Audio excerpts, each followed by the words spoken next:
It's probably not breaking news that racial disparities exist in many facets of America, finances included. We know the racial wealth gap is real. In fact, we made a YouTube video a while back about it. In this episode, we are going to explore the racial disparities that exist, specifically as it relates to student loans and their effects, and discuss what we can do about it. Hey Wealth Builders, my name is Mishak. And I'm Akiva. And welcome back to another episode of The Bemused. On this channel, we talk about all things personal finance for young adults just like you and us. So if you're into that kind of thing, come on and join the Wealth Builders squad by hitting that big red subscribe button. And while you're at it, click that notification bell so that you never miss when we post new, valuable videos just like this one. Now, let's get into the episode.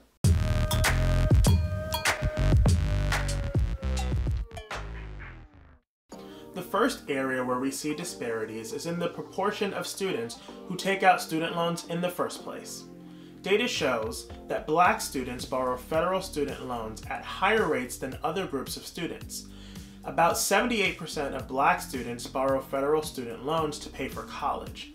This percent is pretty high when compared to the national average for all students at 60% and white students at about 58%. This holds true at public and private 2-year and 4-year and for-profit and non-for-profit schools. However, the disparity is greater at public 4-year colleges, where Black students borrow at rates at about 87%. Hispanic students also borrow disproportionately high rates, 65% at public 4-year colleges and 74% at private 4-year colleges. However, Hispanic students tend to borrow at lower rates for public 2-year colleges compared to white and Black students. Student loan borrowing rates are extremely high across the board when it comes to for-profit colleges. For-profit colleges have come under fire in the past for their questionable practices, and we often hear graduates feeling defrauded and not getting what they were promised. Students of color are overrepresented at for-profit colleges and universities. This is why some racial equity-focused impact investing strategies seek to exclude for-profit colleges. So what can we do to help close the borrowing gap? Here are some tips.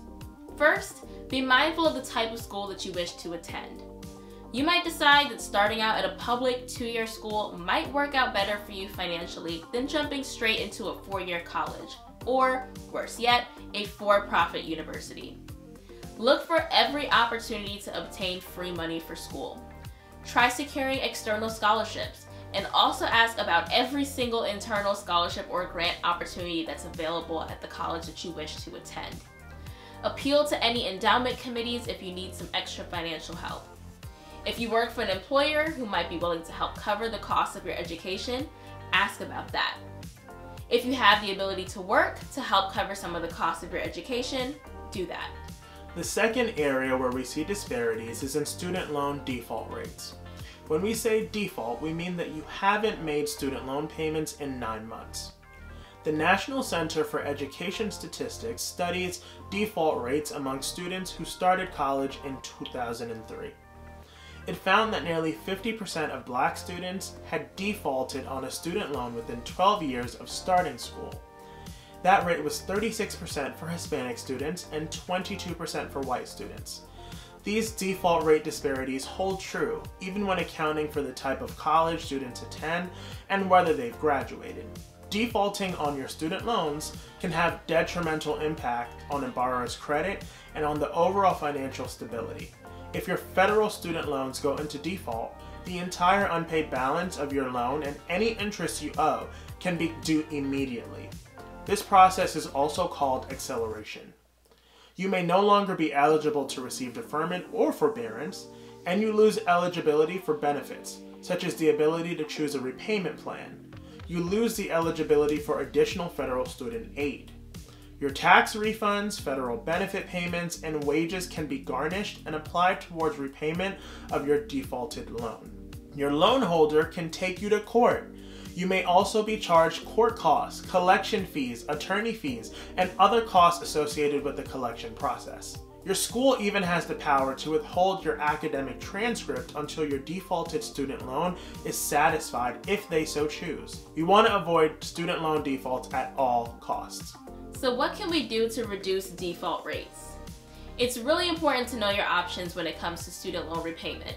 Consider switching to a different repayment plan that might give you a lower monthly payment. Or consider proactively requesting that your loans be put into deferment or forbearance status.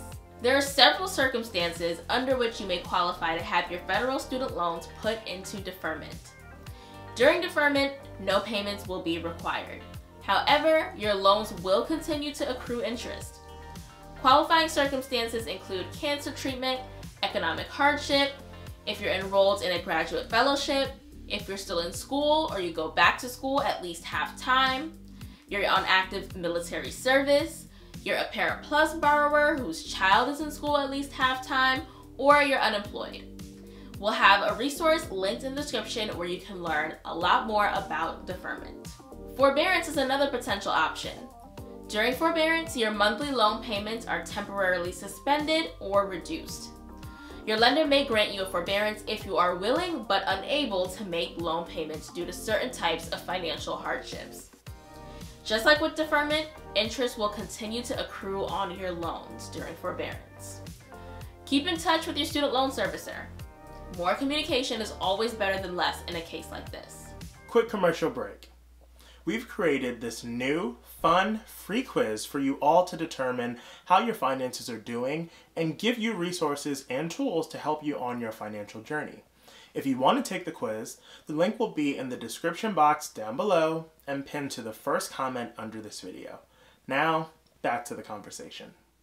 The third disparity we found is that Black students with student loans are graduating college at lower rates than their counterparts. Among bachelor degree seeking students entering a 4-year program in 2008, just 21% of Black students graduated from college in 4 years, compared to that of 30% of Hispanic students, 44% of white students, and 48% of Asian students who graduated within that time frame. Why is this? Many students enter college and are then forced to drop out because they can't afford to continue or might become overwhelmed trying to juggle their course load with working and other responsibilities. Or even if they do finish, they take a lot longer than their peers to complete their degrees.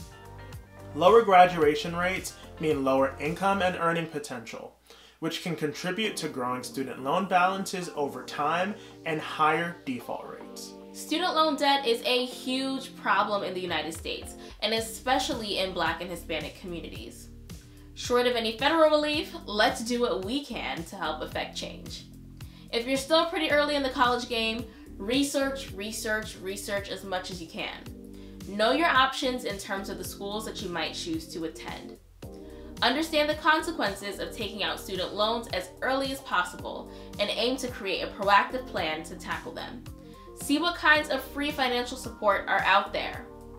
Understand your repayment options. If you sense any danger on the horizon when it comes to your ability to keep up with your student loan payments, make sure that you keep in close contact with your loan servicer. This is a great way to reduce the risk of anything affecting your credit and overall financial health. More and more employers are instituting employee benefits related to student loan pay down these days, and we hope to see more of these types of initiatives in the future. Found this video insightful? Let us know by commenting down below and share this video with a friend. We dive deep into paying for college, tackling debt repayment, and so much more in our program, Money 180. So if you are interested in learning more about that, the link will be down in the description box below. Don't forget to subscribe and to hit the bell so you never miss when we post new content. Thanks for watching, and we will see you in the next video.